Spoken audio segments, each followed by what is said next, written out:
श्री दुर्गायै नमः। दुर्गा सप्तशती अध्याय 2। देवताओं के तेज से देवी का प्रादुर्भाव और महिषासुर की सेना का वध। ओम मध्यम चरित्र के विष्णु ऋषि, महालक्ष्मी देवता, उष्णिक चंद्र, शाकंभरी शक्ति, दुर्गा बीज, वायु तत्व और यजुर्वेद स्वरूप हैं। श्री महालक्ष्मी की प्रसन्नता के लिए मध्यम चरित्र के पाठ में इसका विनियोग है।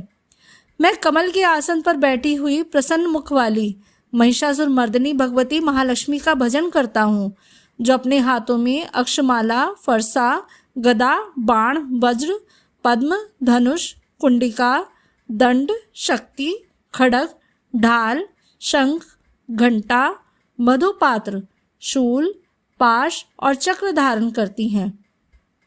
ऋषि कहते हैं, पूर्व काल में देवताओं और असुरों में पूरे 100 वर्षों तक घोर संग्राम हुआ था। उसमें असुरों का स्वामी महिषासुर था और देवताओं के नायक इंद्र थे। उस युद्ध में देवताओं की सेना महाबली असुरों से परास्त हो गई। संपूर्ण देवताओं को जीतकर महिषासुर इंद्र बन बैठा। तब पराजित देवता प्रजापति ब्रह्मा जी को आगे करके उस स्थान पर गए जहां भगवान शंकर और विष्णु विराजमान थे। देवताओं ने महिषासुर के पराक्रम तथा अपनी पराजय का यथावत वृत्तांत उन दोनों देवेश्वरों से विस्तार पूर्वक कह सुनाया।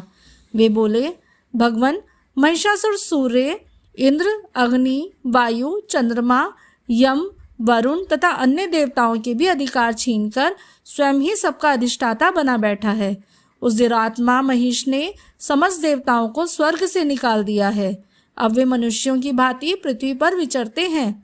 दैत्यों की यह सारी करतूत हमने आप लोगों से कह सुनाई।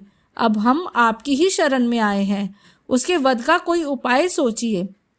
इस प्रकार देवताओं के वचन सुनकर भगवान विष्णु और शिव ने दैत्यों पर बड़ा क्रोध किया। उनकी भौहें तन गई और मुंह टेढ़ा हो गया।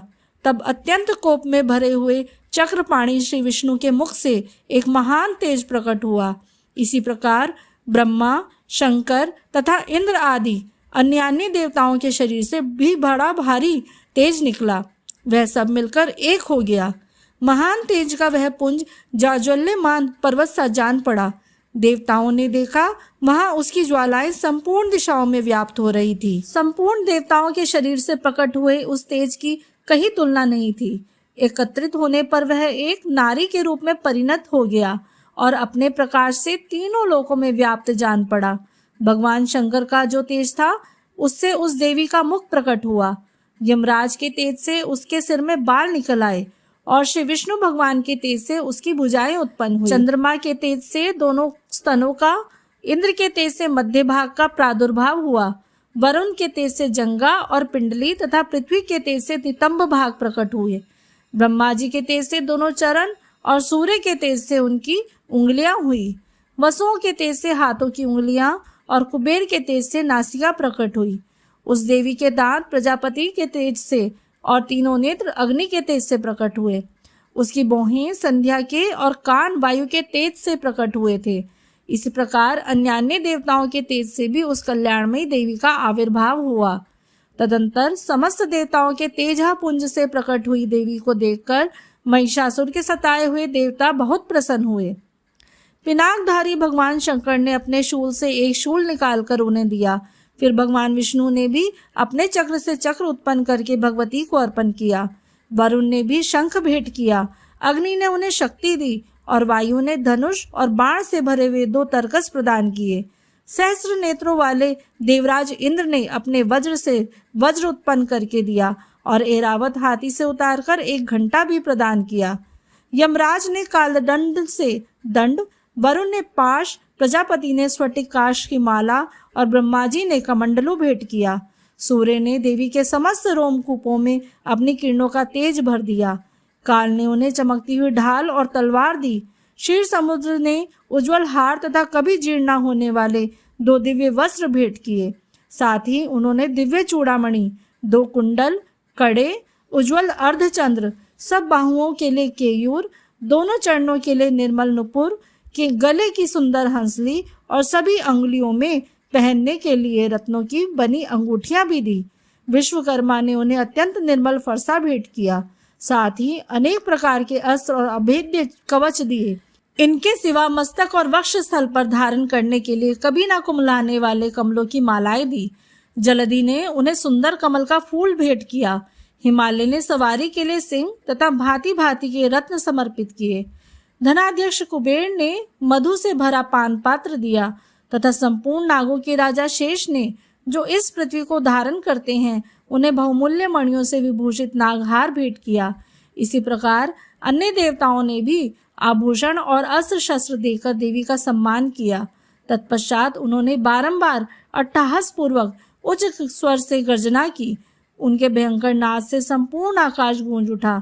देवी का वह अत्यंत उच्च स्वर से किया हुआ सिंहनाद कहीं समा न सका। आकाश उसके सामने लघु प्रतीत होने लगा। उससे बड़े जोर से प्रतिध्वनि हुई, जिससे संपूर्ण विश्व में हलचल मच गई और समुद्र कांप उठे। पृथ्वी डोलने लगी और समस्त पर्वत हिलने लगे। उस समय देवताओं ने अत्यंत प्रसन्नता के साथ सिंहवाहिनी भवानी से कहा, देवी तुम्हारी जय हो। साथ ही महर्षियों ने भी भक्ति भाव से विनम्र होकर उनका स्तवन किया। संपूर्ण त्रिलोकी को शोभग्रस्त देख दैत्यगण अपनी समस्त सेना कवच आदि से सुसज्जित कर हाथों में हथियार ले सहसा उठकर खड़े हो गए। उस समय महिषासुर ने बड़े क्रोध में आकर कहा, यह क्या हो रहा है।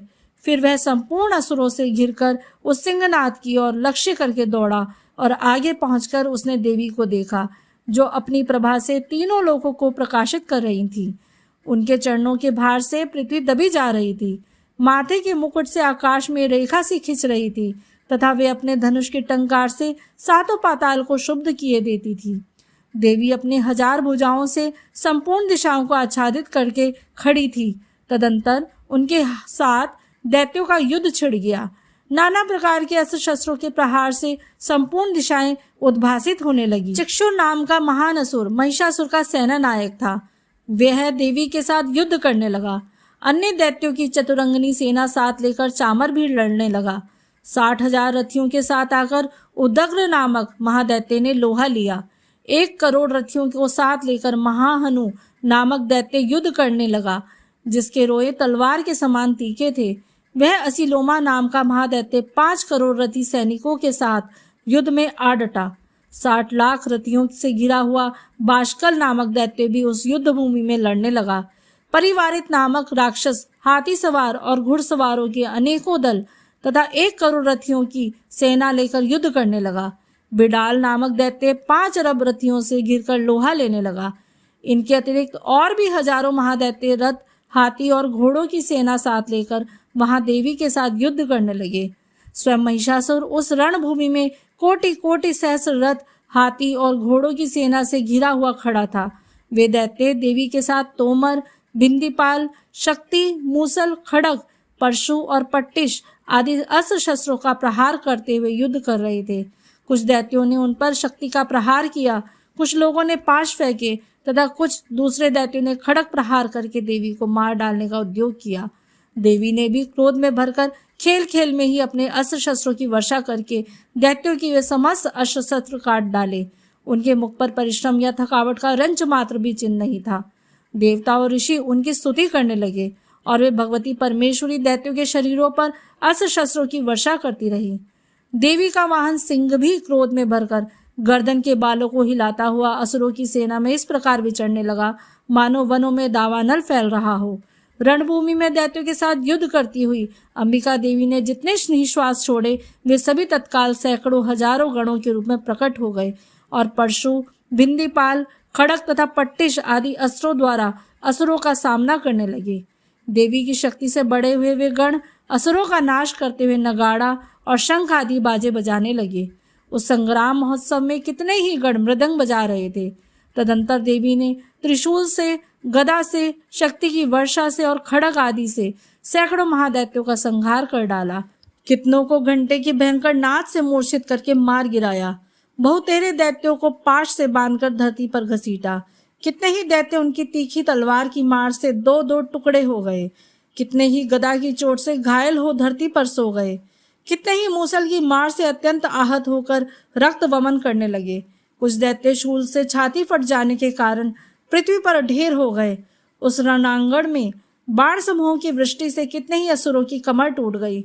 बाज की तरह झपटने वाले देवी पीड़क दैत्यगण अपने प्राणों से हाथ धोने लगे।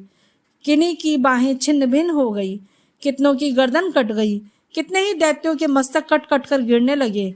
कुछ लोगों के शरीर मध्य भाग में ही विदीर्ण हो गए। कितने ही महादैत्य जांघें कट जाने से पृथ्वी पर गिर पड़े। कितनों को ही देवी ने एक बाह, एक पैर और एक नेत्र वाले करके 2 टुकड़ों में चीर डाला। कितने ही दैत्य मस्तक कट जाने पर भी गिरकर फिर उठ जाते और केवल धड़ के रूप में ही अच्छे अच्छे हथियार हाथ में ले देवी के साथ युद्ध करने लगते थे। दूसरे कबंध युद्ध की बाजों की लय पर नाचते थे। कितने ही बिना सर के धड़ हाथों में खड्ग, शक्ति और रिष्टि लिए दौड़ते थे और दूसरे दूसरे महादैत्य ठहरो ठहरो यह कहते हुए देवी को युद्ध के लिए ललकारते थे।